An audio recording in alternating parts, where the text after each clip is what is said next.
This is Rachel Dixon. I'm Executive Director of Prime Health, a digital health collaborative that focuses on safety net innovation based in Colorado. And I am here at HIMSS today interviewing Ed Worthington, IT Director for EMED Apps. Northern Physicians Organization. Okay. Up in Traverse City, Michigan, and we're here with EMED Apps demoing a product that we developed with them. Great.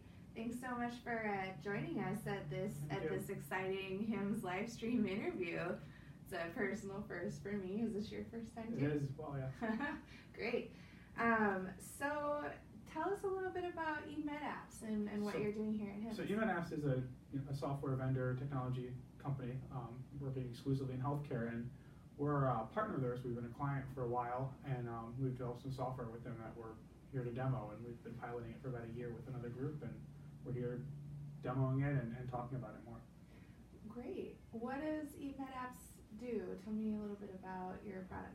So the product that we developed with EMED Apps, Community Health Cloud, is a community medical record. So it's similar to what you see with some of the health information exchanges, except it also has a lot of communication built into it and some different ways of accessing and viewing patient information. And then we put some more emphasis on patients policing their own records, which is something that we think is important now with all the data breaches and everything that have been occurring. Nice. How does a patient police their own record? So the patient can have access to they do have access by default to their own record. They can see everything that the providers can see, and then they can also see who's looked at their record. So practice and the person and the user. And when they've looked at it, and then they can revoke or add their consent at any time based on what they're seeing or their desires. Does that work for all of the providers that might be interacting with their record as opposed to just their primary care provider? All their providers. So all of the providers that are connected to the system, we receive data from their EMRs or from the state HIEs or other sources, and we go ahead and we put that information into our system, and then whoever looks at that information in our system, the patient knows then who that is.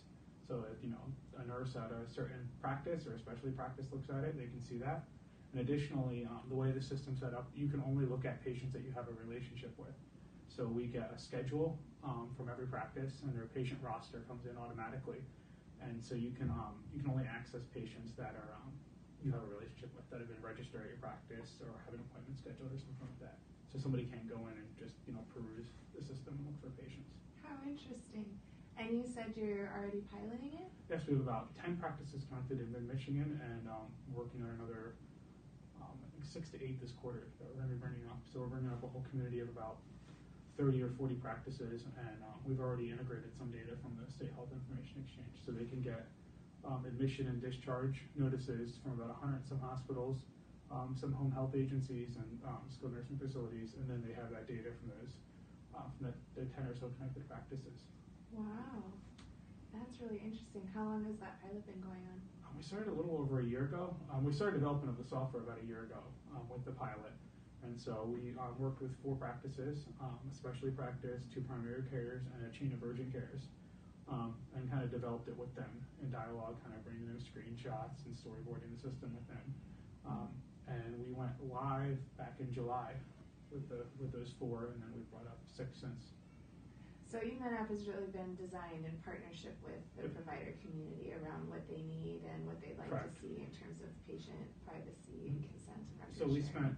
spent a week every month on site. I did with the pilots, going through the development with them, and then with the group that's kind of overseeing all of them. They're part of a physician organization or an IPA type organization. We met with them weekly throughout the month, and then, like I said, on site. We visited in person every practice monthly, and went through the progress and got their feedback, etc. That's so great. I love to hear about innovation that's really buy-in for and in partnership with the community. Yeah, that's something we wanted to do initially, because we've all been through projects where we've kind of developed something, especially if you're on the IT side, and then you go out there and then they hate it. And so we wanted to make sure it wasn't usable or you missed something in their workflow. So we wanted to go ahead and develop it in conjunction with them, even if it was a little bit of a messier process. Definitely. How's it going so far? Have you gotten any feedback from the community that's been using it? Yeah, we've gotten a lot of, we've actually talked to a lot of patients. I've been in rooms talking to patients at some of the pilot sites, which has been interesting to kind of hear their opinion on data sharing, their concerns. we've gotten some feedback. We were able to make some improvements. So there's a process where you register at the practice and put in your consent. And that's been going pretty well after we've made some improvements and sped up the process. Now we're really just going live with the statewide hospital information, and we're kind of starting to model their workflows and getting feedback from them on it. So it's been going pretty well. Sounds like people are really liking it. Yeah, we've gotten a lot of good feedback, and a lot of it's been good because I think it prompts patients to kind of think about what's going on with their information. I think a lot of them just assume that it's going where it's supposed to be going, or it's only going to where it's supposed to be going. And so kind of prompting them to actually give their consent and to engage with it's actually getting them to think about it, which it's more difficult for us, it is, but it's better for them, I think, overall to have a idea about that, since we're every day almost there's a new data breach of some sort, and everyone I think has probably gotten those notices from a healthcare provider or a biller that their data's been breached. Sure. So I would imagine it helps providers then too in terms of preventing those kinds of things and making sure that their consents and all of that are Correct. Up to date.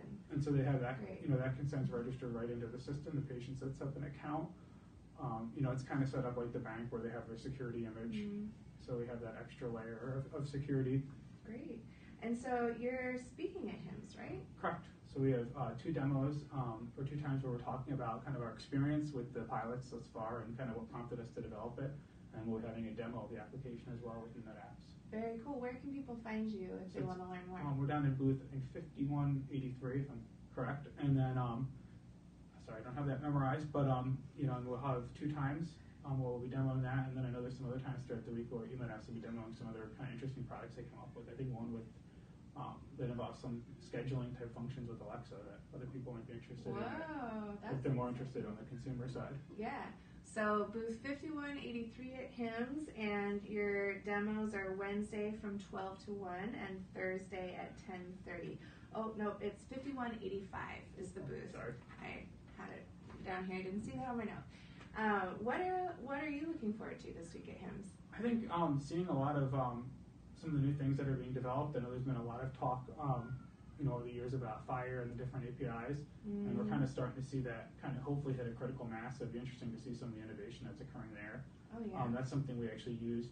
We've used FHIR APIs in developing this software to speed up the process, and it'd be interesting to see if new vendors are moving forward with some of their options there for future development. Great. Well, thank you so much. I look forward to checking out your demos, and congratulations on the apps. Thank you. Yeah.